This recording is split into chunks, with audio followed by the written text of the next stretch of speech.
प्रणाम। जय जिनेन्द्र दीदी, सभी को सादर जय जिनेन्द्र। जय जिनेन्द्र, प्रणाम। विजय आंटी से निवेदन है कि क्लास स्टार्ट करवाएं। नहीं आ रहे क्या आज भी भाई साहब? आज तो रविवार, ऐसे भी नहीं आते। अच्छा, तो अपन आज क्या करेंगे दीदी? गुणस्थान ही कर ले क्या? हाँ हाँ। पहले अपन गोमट सार जी का मंगलाचरण कर लेते हैं। जय बोली आचार्य नेमी चंद्र देव की जय। गोमट सार कर्म कांड ग्रंथ राज की जय। पंच परमेष्ठी भगवान की जय। अनंतानंत सिद्ध परमेष्ठी भगवान की जय।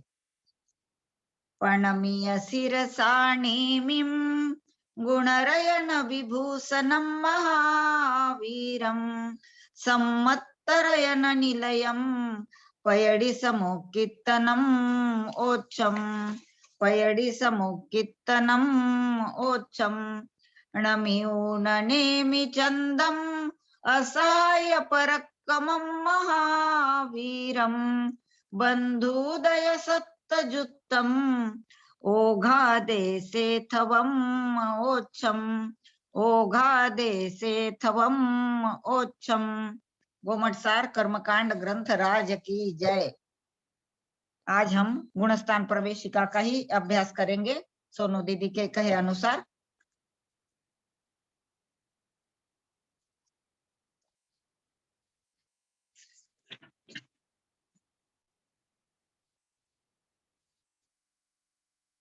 कल कहाँ तक हो गया था सरिता दीदी?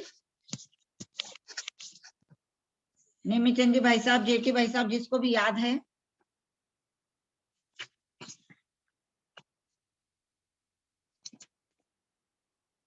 अनहारक तक हो गया था शायद 17 अपने प्रश्न। प्रणाम विजया भाभी, सभी बड़ों को प्रणाम, सबको सादर जय प्रणाम जय। दीदी। आज ही भाई साहब नहीं आएंगे क्या? आज संडे है ना, बोल रहे।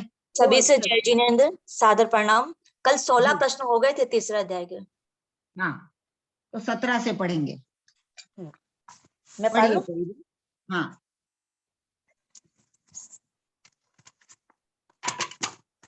सभी निकाल लेंगे। गुणस्थान प्रवेशिका पेज नंबर 30।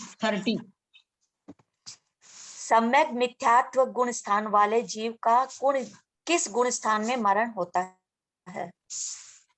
मिथ्यात्व गुण स्थान में अथवा अविरत सम्यक्त गुण स्थान में जाकर मरण होता है। हाँ। जैसे सम्यक मिथ्यात्व गुणस्थान जो तीसरे नंबर का गुणस्थान है, वहां मरण तो है ही नहीं, ना आयु का बंध है ना मरण है, तो इसलिए वो क्या करेगा? मरने का समय या तो पहले गुणस्थान में आ जाएगा या चौथे गुणस्थान में करेगा। मिथ्यात्व में जाकर कौन मरण करता है?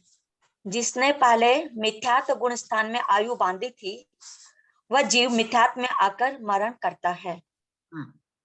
जिस जीव ने अपनी आयु का बंध कहाँ कर लिया था? मिथ्यात्व गुण, वही जीव मिथ्यात्मा के आकर मरण करेगा। आगे दीदी।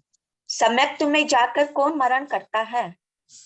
जिसने पहले सम्यक्त अवस्था में आयु बांधी थी, वह जीव सम्यक्त में जाकर मरण करता है। हाँ, सम्यक्त्व गुणस्थान में जिसने आयु बांध ली है, वो वहीं आकर मरण करेगा, है ना? सम्यक मिथ्यात्व गुण स्थान को सम्यक्त मार्गणा में क्यों रखा? सम्यक्त मार्गणा में श्रद्धा गुण की प्रधानता है।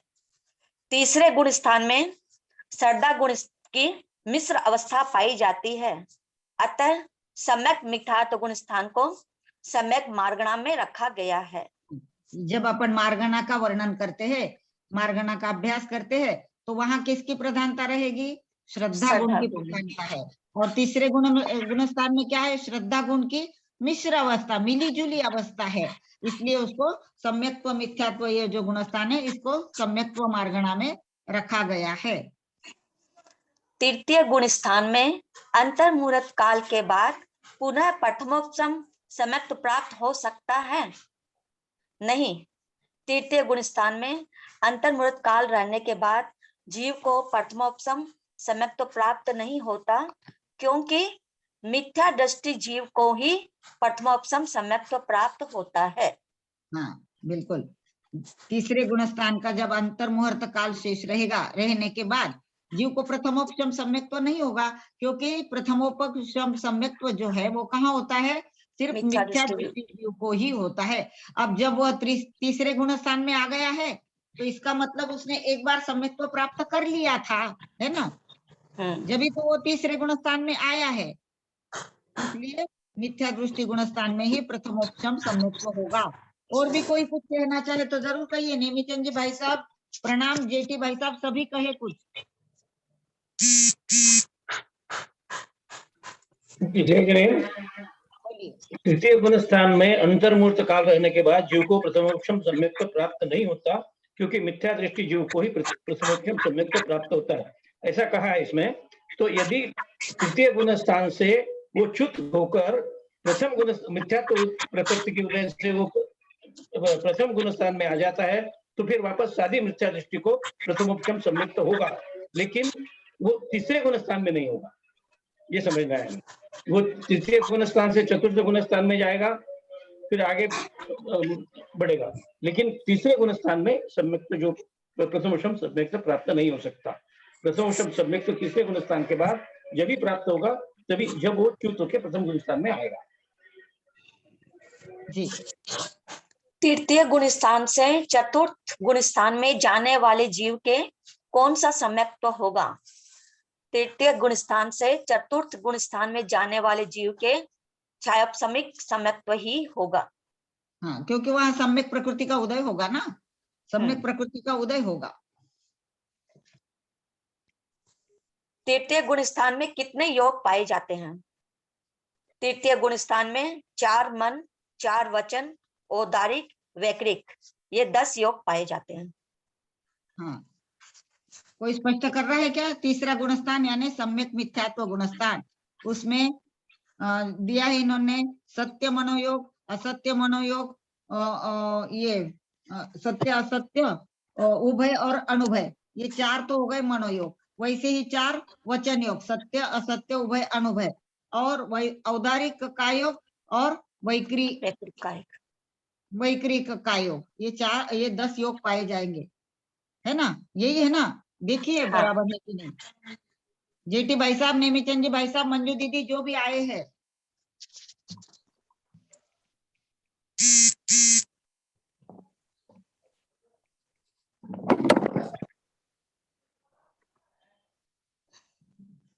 दीदी इसको एक बार और पढ़ लीजिए इसी प्रश्न को।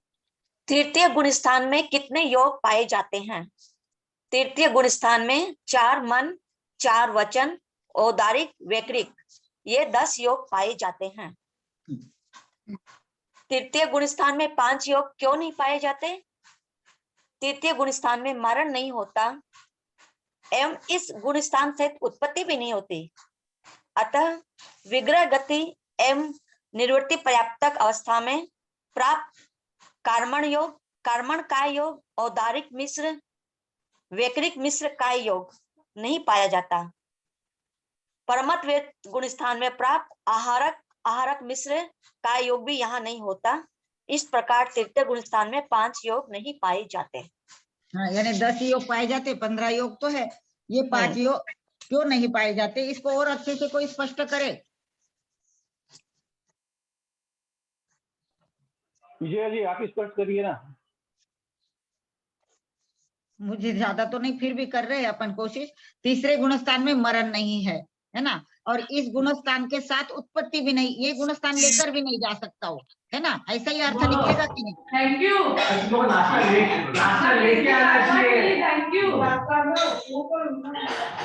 उमराव दीदी बंद कीजिए, उमराव दीदी म्यूट कर लीजिए, उमराव दीदी म्यूट कर लेंगे आप। उमराव दीदी म्यूट कर लेंगे। हाँ, तीसरे गुणस्थान में मरण नहीं है और इस गुणस्थान के साथ उत्पत्ति भी नहीं है, अतः विग्रह गति एवं निवृत्ति पर्याप्त अवस्था में जो कार्मान का योग, यहाँ मरण ही नहीं है तो यहाँ विग्रह गति भी नहीं आई, निवृत्त पर्याप्त अवस्था भी नहीं आई, और उसमें जो होता है कार्मान का योग, औदारिक मिश्र का योग, वैकृक मिश्र का योग, ये नहीं पाए जाएंगे, क्योंकि वहां मरण नहीं और उस गुणस्थान के साथ उत्पत्ति नहीं। और प्रमत्त विरत गुणस्थान में प्राप्त जो होता है आहारक का योग, आहारक मिश्र का योग, ये भी यहाँ नहीं होंगे क्योंकि ये प्रमत्त गुणस्थान में होंगे। ऐसा ही लेंगे ना, मुझे थोड़ा सा समझ में नहीं आ रहा है, और आप कोई समझाना चाहे तो जरूर समझाइए। बिल्कुल सही समझाया आपने। प्रमुख आहारक और मतलब आहारक वृद्धि, आहारक जो होता है तो छठे गुणस्थान में ही आहारक शरीर प्राप्त होता है, आहारक वृद्धि के लिए। तो इसके लिए आहारक और आहारक मिश्र नहीं होगा। और आप पहले तुम्हें तो आपने ठीक बहुत अच्छा समझाया। हाँ, तो ये 3 और ये 2, ये 5 का योग वहां नहीं होंगे, सिर्फ 10 ही योग पाए जाएंगे। इसको भी वापस पढ़िए जेठी भाई साहब, आप इस प्रश्न के उत्तर को वापस पढ़ लीजिए।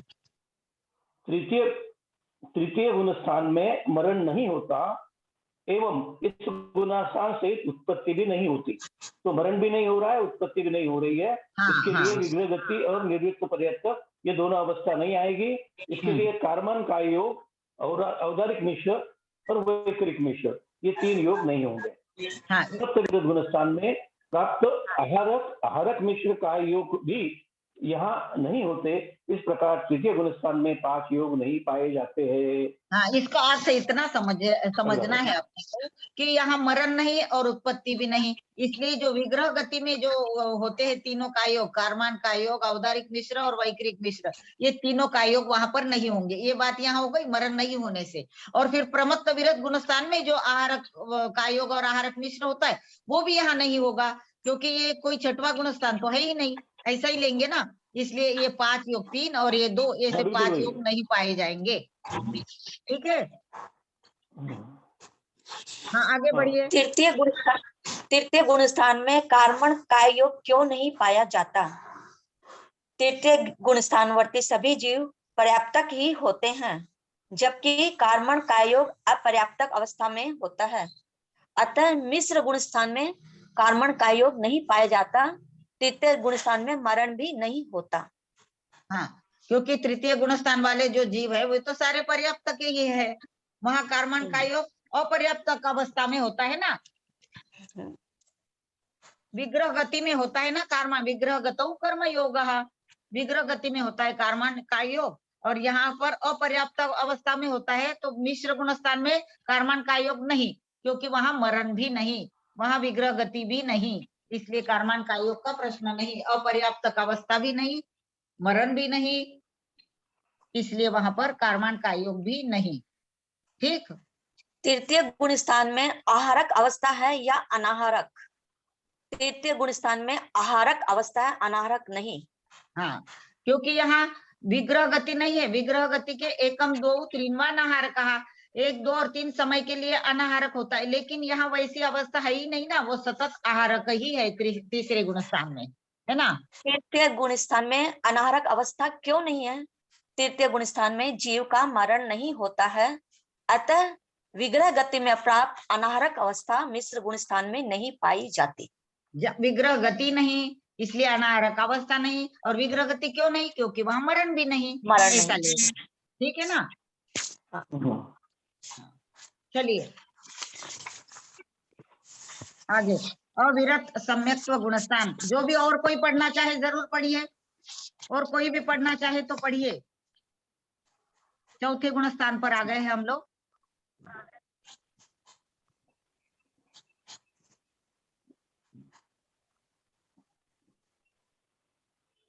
नहीं पढ़ रहा है कोई पढ़ रहा है क्या?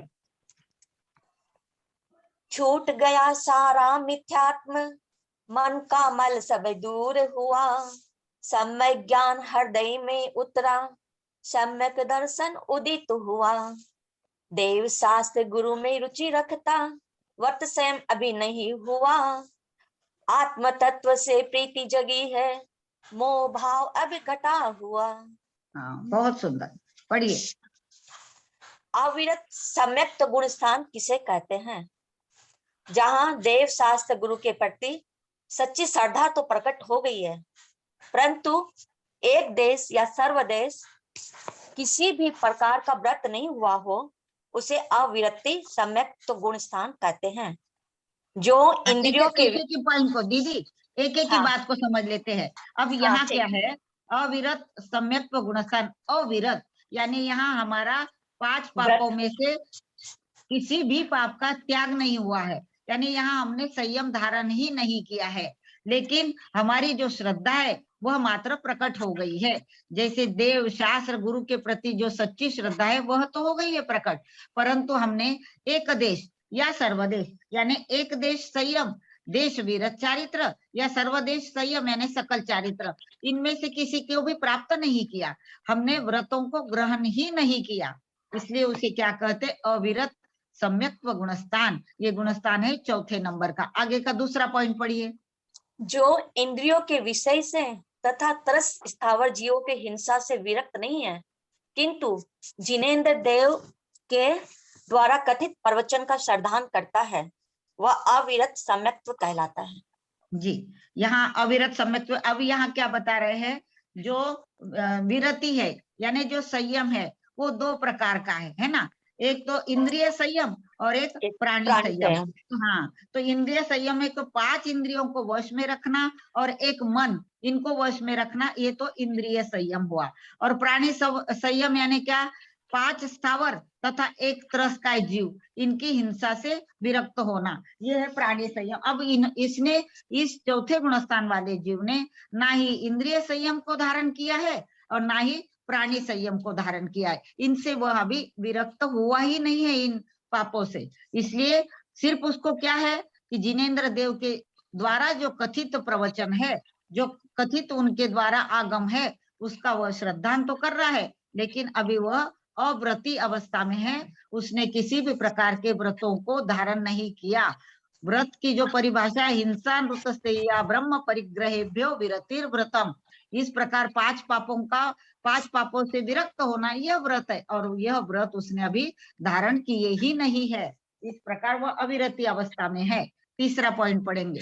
जहाँ मिथ्यात्व, सम्यक प्रकृति तथा अनंतानुबंधी क्रोध मान माया लोभ, इन 7 प्रकृतियों के उपशम क्षयोपशम से सम्यक दर्शन तो हो गया है, परंतु अप्रत्याख्यान वर्णादि चारित्र मौने की प्रकृतियों का उदय होने से 5 पाप के त्याग रूप व्रत नहीं है, उसे अविरत सम्यक तो गुणस्थान कहते हैं। अभी जो सम्यक दर्शन में जो बाधक थी ना, कौन सी प्रकृतियां है जो सम्यक दर्शन नहीं होने देती, तो दर्शन मोहने की 3, मिथ्यात्व, सम्यक मिथ्यात्व और सम्यक प्रकृति, ये 3 दर्शन मोहनी की, और चारित्र मोहनी की अनंतानुबंधी क्रोध मान माया लोभ, इन 7 प्रकृतियों का तो उसने क्या कर लिया, उपशम कर लिया हो, क्षय कर लिया हो या क्षयक्षम कर लिया हो, तो उसे सम्यक दर्शन होता है। लेकिन यहाँ सम्यक दर्शन तो हो गया, परंतु जो चारित्र मोहनी की प्रकृतियां है, कौन सी प्रकृतियां बची हुई, जो अप्रत्याख्यानावरण है, प्रत्याख्यानावरण है, यथाख्यात, ये जो प्रकृतियां, इनका उसने क्षय उपशम क्षय कुछ भी नहीं किया। यहाँ अप्रत्याख्यानावरण, जो अप्रत्याख्यानावरण जो कशा है वो क्या नहीं करने देती, एक देश चारित्र धारण नहीं करने देती, और इस प्रकृति का अप्रत्याख्यानावरण प्रकृति का उसने ना ही क्षय किया, ना ही उपशम किया, ना ही क्षयक्षम किया, इसका उदय चल रहा है। इस कारण उसके क्या भाव नहीं हो रहे, 5 पापों के त्याग रूप उसके भाव ही नहीं, इसलिए वह कौन से गुणस्थान में है, चौथे अविरत सम्यक्त्व नामक गुणस्थान में है। इस प्रकार ये चौथे गुणस्थान के सभी पॉइंट हमने समझे। और भी कोई कुछ कहना चाहे तो अवश्य कहेंगे, और भी स्पष्ट कर सकते हैं, जरूर कीजिएगा।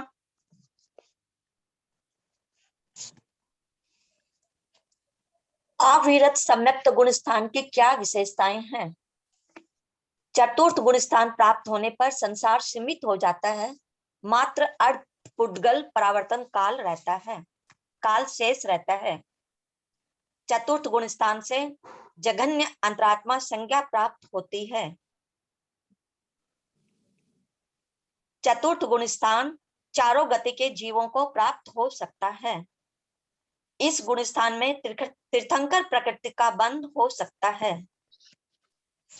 इस गुणस्थान में औपसमिक, क्षयोपसमिक एवं क्षयिक समत्व हो सकता है।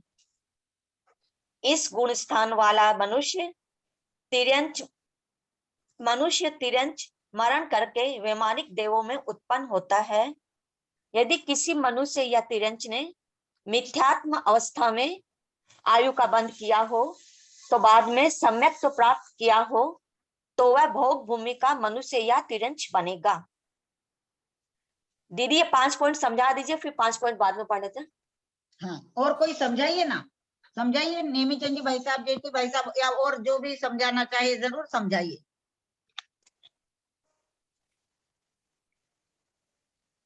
दीदी आप ही करो, आपसे अच्छा कौन बता सकता है। नहीं नहीं नहीं, मुझे तो कुछ भी नहीं आता। हाँ, चौथे गुणस्थान के प्राप्त होने पर, यानी जैसे ही उसको सम्यक्त्व प्राप्त हो गया तो चौथा गुणस्थान हो गया। तो चौथा गुणस्थान हो जाने पर उसका संसार कितना बचा? अर्ध पुद्गल परावर्तन मात्र ही शेष उसका संसार रह जाता है। ये पहला पॉइंट। और दूसरा, चतुर्थ गुणस्थान से उसको क्या कहेंगे अपन? जघन्य अंतरात्मा। जैसे छड़ालाकार ने भी कहा ना, उत्तम मध्यम और जघन्य अंतरात्मा तीनों, तो ये चौथे गुणस्थान वाला जीव जो है ये क्या हो गया? जघन्य अंतरात्मा नाम की संज्ञा उसको प्राप्त हो गई। चतुर्थ गुणस्थान से चतुर्थ गुणस्थान किस किस को प्राप्त हो सकता है? तो चौथा गुणस्थान चारों गति के जीवों को प्राप्त हो सकता है, क्योंकि सम्यक दर्शन नरक गति में भी उत्पन्न हो सकता है, देवगति में भी उत्पन्न हो सकता है, तिर्यंच गति में भी और मनुष्य गति में भी। चारों गतियों के जीव सम्यक दर्शन को प्राप्त कर सकते हैं। अब विशेषता इस गुणस्थान की क्या है कि इस गुणस्थान में तीर्थंकर प्रकृति का बंध होता है, यानी हो सकता है। इस गुणस्थान में तीर्थंकर प्रकृति का भी बंध हो सकता है। और इस गुणस्थान में औपशमिक, क्षायोपशमिक एवं क्षायिक सम्यक्त्व प्राप्त हो सकता है। यानी चौथा गुणस्थान तो हो गया, लेकिन कभी वो क्षायिक औपशमिक सम्यक्त्व प्राप्त करके चौथा गुणस्थान हो गया हो, या क्षायोपशमिक सम्यक्त्व से उसको चौथा गुणस्थान हो गया हो, या उसने क्षायिक सम्यक्त्व प्राप्त करके चौथा गुणस्थान प्राप्त कर लिया हो। ये तीनों संभावनाएं हैं। इस प्रकार ये अपने 5 पॉइंट हो गए। अब छठा पढ़ेंगे। हाँ, ये पढ़ लिया था। इस गुणस्थान वाला मनुष्य, तिर्यंच, ये जो मरण करेंगे तो ये कहाँ जाएंगे? वैमानिक देवों में ही उत्पन्न होंगे। और यदि किसी मनुष्य या तिर्यंच ने मिथ्यात्व अवस्था में, यानी कौन सी अवस्था? जब उसे सम्यक दर्शन प्राप्त नहीं हुआ था, उस समय ही अगर उसने आयु का बंध कर लिया होगा तो वह कहा जाएगा सम्यक्त्व प्राप्ति के बाद? तो वो मरकर नियम से भोग भूमि का ही मनुष्य बनेगा या भोग भूमि का ही तिर्यंच बनेगा। इस प्रकार हमने ये समझा है। आगे 7वें नंबर का पॉइंट इस पढ़ेंगे। गुणस्थान वाले देव या नारकी मरण करके कर्म भूमि के मनुष्यों में जन्म लेते हैं। हाँ, अगर देव एक है, जीव, अच्छा ठीक है, पढ़ लीजिए पूरे पॉइंट, फिर अपन देखते हैं। एक जीव इस गुणस्थान को छोड़कर पुनः इसी गुणस्थान में आए तो कम से कम अंतर मुहूर्त में आ सकते हैं। अधिक से अधिक कुछ अंतर मुहूर्त कम अटपुद्गल परावर्तन काल के बाद इस गुणस्थान में आ सकते हैं। यदि इस गुणस्थान को छोड़कर आगे के गुणस्थान को प्राप्त किया है तो ऐसा भी संभव है कि उत्तरोत्तर आगे बढ़ता हुआ छपक श्रेणी में पहुंचकर सिद्धत्व को प्राप्त करके वापस कभी इस गुणस्थान में न आए। हाँ ठीक, ये बहुत बड़ा पॉइंट है, इसी पे रुकते हैं अपन, फिर बाद में पढ़ेंगे। अभी इस गुणस्थान वाले देव या नारकी, अगर इस चौथे गुणस्थान वाला देव मरण करता है और या तो नारकी चौथे गुणस्थान वाला मरण करता है, तो वो नियम से क्या बनेगा? कर्म भूमि के मनुष्य में जन्म लेगा। चौथे गुणस्थान वाला देव मरण करके कर्म भूमि में मनुष्य बनेगा, या नारकी भी चौथे गुणस्थान वाला मरण करके कर्म भूमि में मनुष्य बनेगा। अब ये जो 8 नंबर का पॉइंट है, ये और कोई समझाइए। इसको मैं बहुत अच्छे से नहीं समझा पाऊंगी। नेमीचंद जी भाई साहब, जेठी भाई साहब, जो भी इसको समझाना चाहे, हीरा दीदी, मंजू दीदी, जो भी हो, समझाइए इसको।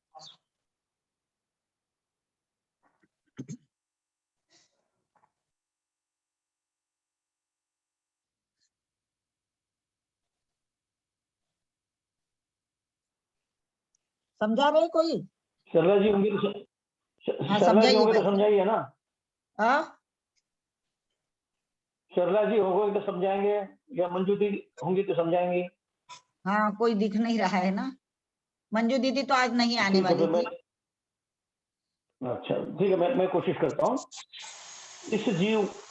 एक जीव इस गुणस्थान को छोड़कर पुनः इसी गुणस्थान में आए तो कम से कम अंतर्मुहूर्त में आ सकता है।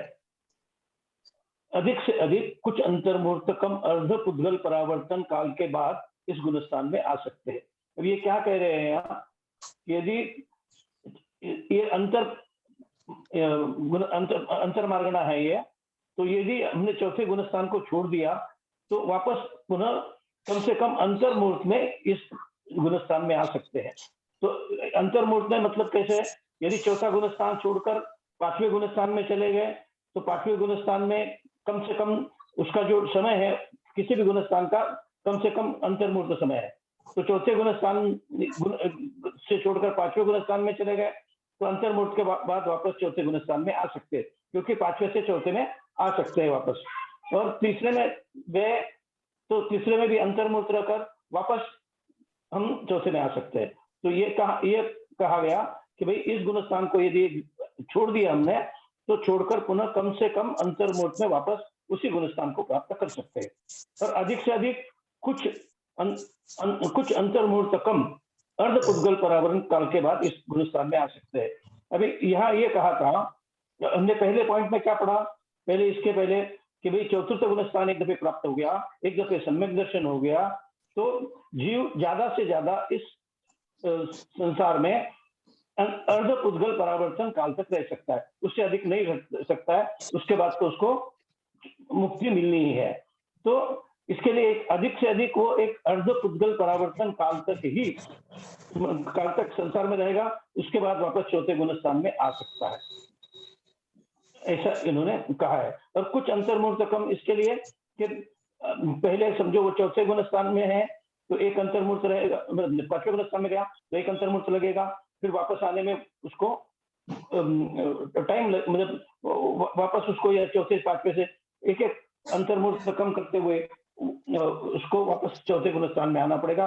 इसके लिए कम से कम एक अंतर्मुहूर्त और ज्यादा से ज्यादा कुछ अंतर्मुहूर्त कम अर्ध पुद्गल परावर्तन के बाद इस गुणस्थान में आ सकते हैं। यदि इस गुणस्थान को छोड़कर आगे के गुणस्थान को प्राप्त किया तो ऐसा भी संभव है कि उत्तरोत्तर आगे बढ़ता हुआ शपथ श्रेणी में पहुंचकर सिद्धत्व को प्राप्त करके वापस कभी गुणस्थान में नहीं आए। अभी हमने ऊपर क्या देखा कि वो वापस कब आ सकता है। अब यहाँ क्या बता रहे हैं कि वो यदि मतलब हो सकता है, संभावना है कि यदि वो पांचवें गुणस्थान में आगे बढ़ गया तो और वो क्षपक श्रेणी में आगे क्षपक श्रेणी में चले गया तो क्षपक श्रेणी में जाने के बाद वापस वो इस गुणस्थान में नहीं आएगा। यदि वो उपशम श्रेणी चढ़ता है तो वापस आ सकता है, लेकिन क्षपक श्रेणी चढ़ने के बाद में वो सीधा ऊपर चढ़ते हुए सिद्धत्व को प्राप्त करेगा।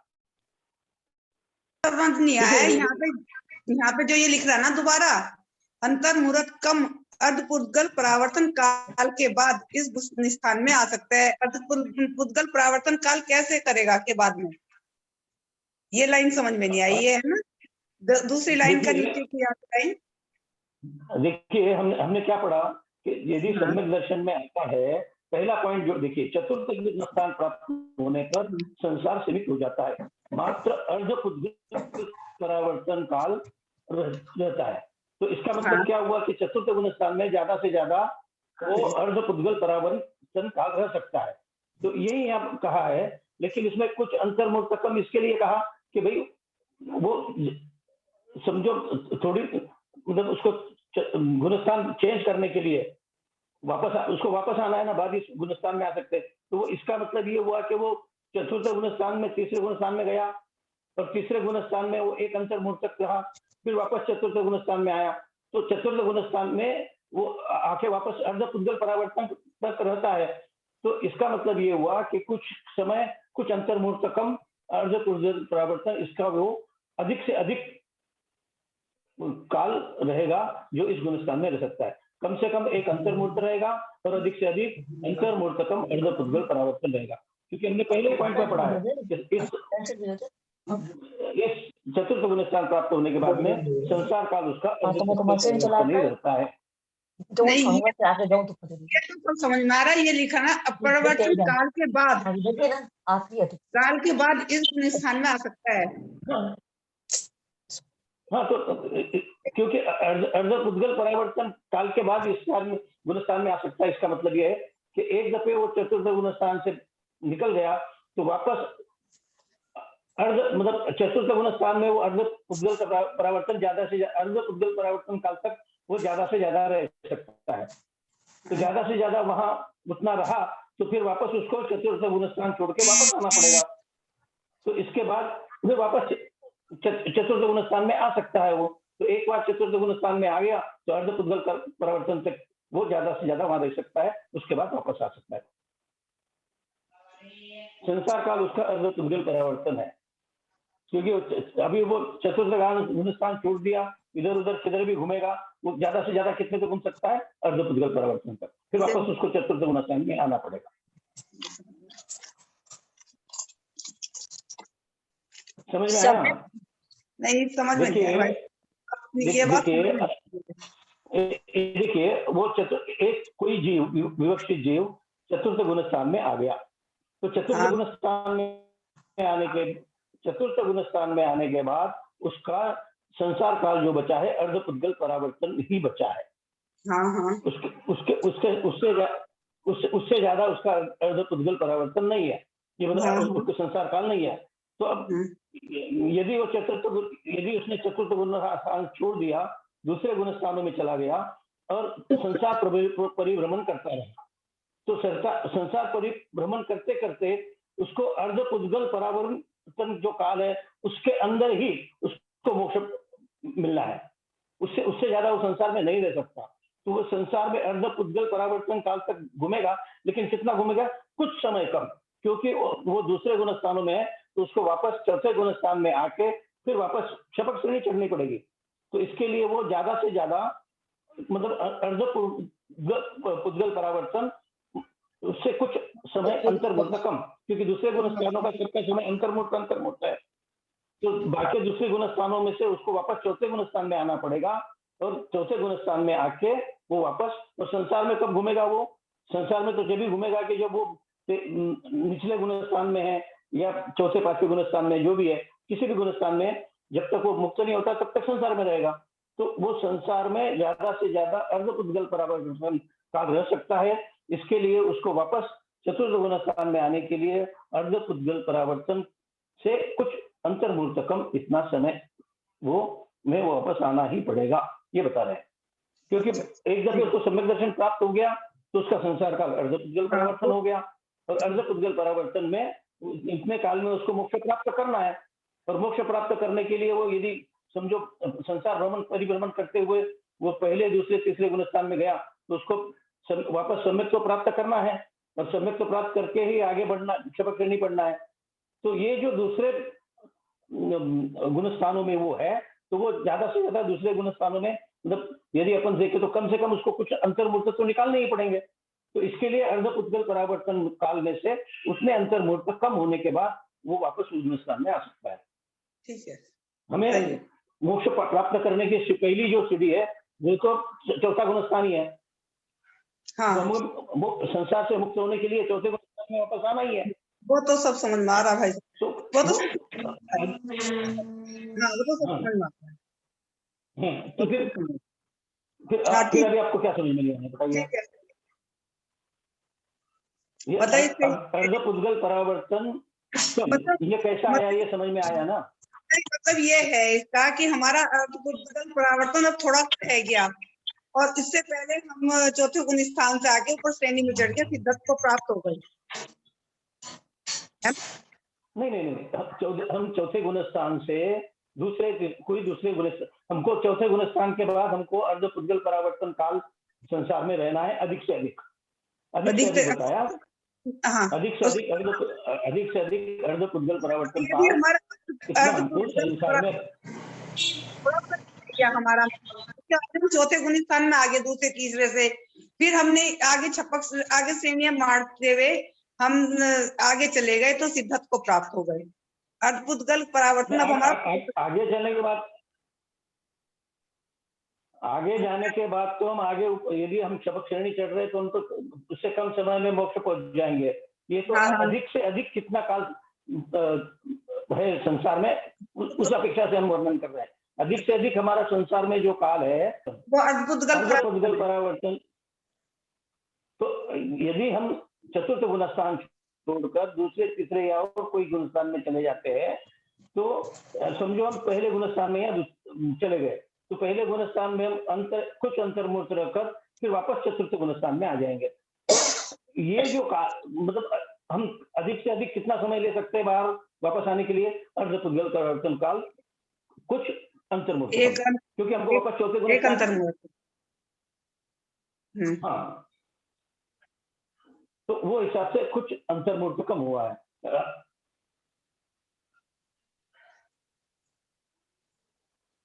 ठीक है, मेरे ख्याल से अभी समझ में आया होगा, और इससे आगे यदि और ज्यादा समझना है तो फिर ललिता जी से समझना पड़ेगा हमको। हाँ नहीं, अच्छे से समझ में तो आ गया भाई साहब, लेकिन और अच्छे से एक बार और समझ लेंगे। जो बहुत सारी बातें अपनी अटकी हुई है पीछे भी, वो सब एक साथ उनसे समझ लेंगे। अब 9 नंबर का पॉइंट पढ़ लेंगे बीना दीदी। सम्यक दृष्टि जीव आचार्यों द्वारा उपदिष्ट पदार्थों का श्रद्धान करता है, किंतु अज्ञानतावश या गुरु उपदेश से पदार्थ के विपरीत अर्थ को भी स्वीकार कर लें तो मिथ्या दृष्टि नहीं होगा।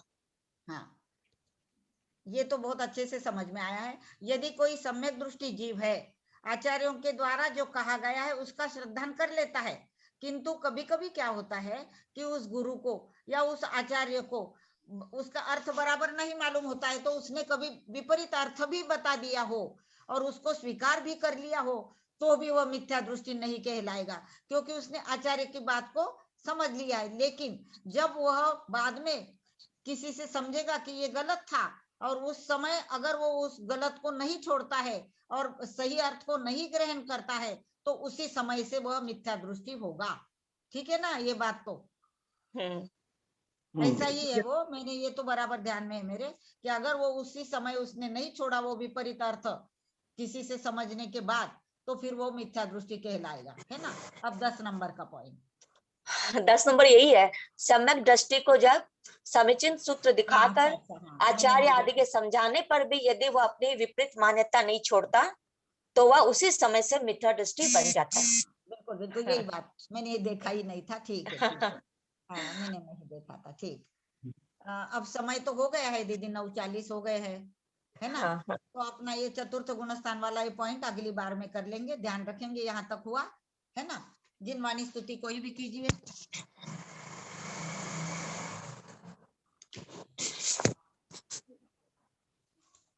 यद अर्थ मात्रा पदवाक्यहीनम मयादि किंचन उक्तम तन्मे क्षमित्वा विदधातु देवी सरस्वती केवल बोध लब्धि बोधि समाधि परिणाम शुद्धि स्वात्मोपलब्धि शिव सौख्य सिद्धि चिंतामणिं चिंतित वस्तु दाने त्वां वंदमानस्य ममास्तु देवी जावाणी के ज्ञान ते सुझे लोकालो सोवाणी मस्तक नमो सदा दे तू धो। हे जिनवाणी भारती तो ही जपो दिन रैन जो तेरा सरना ले सो पावे सुख चैन। देव बजु अरिहंत को गुरु से वो निर्ग्रंथ दया धर्म पालू सदा यही मोक्ष का पंथ। बोलो जिनवाणी माता की जय। 9 बार नमोकार।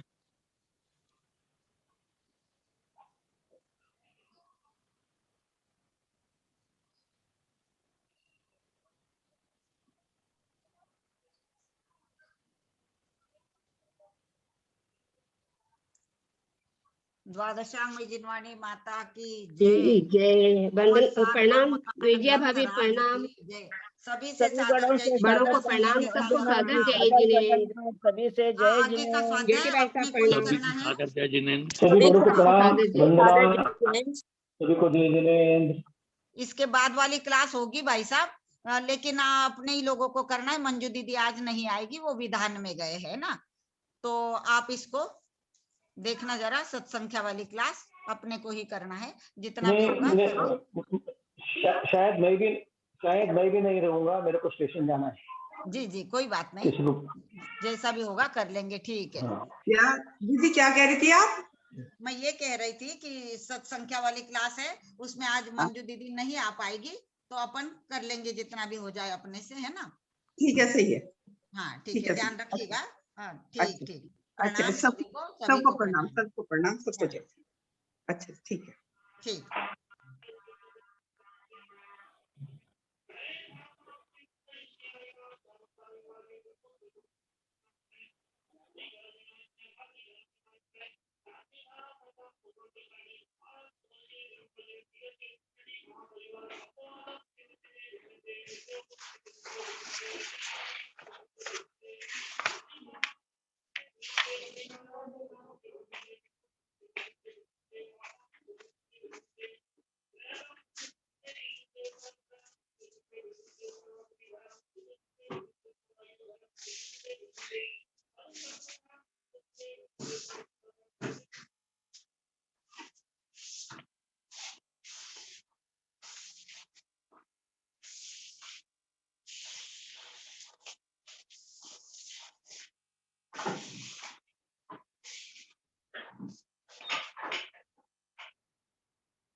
लगा लिए इधर, लगा लिए, लगा दे सारे इधर।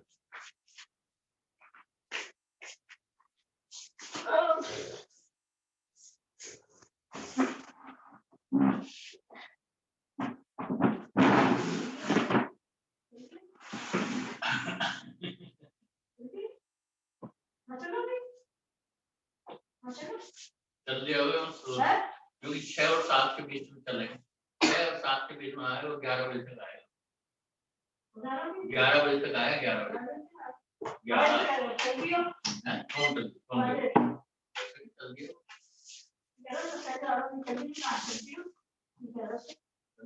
बाबू ज्यादा पता, हम पता नहीं। मेरे पास तो रात को फोन आया था।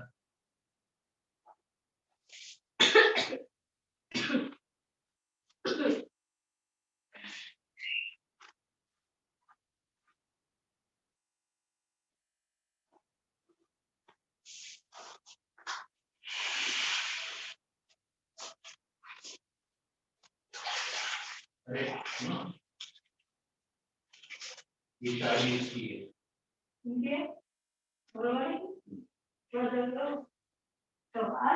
कल देगा।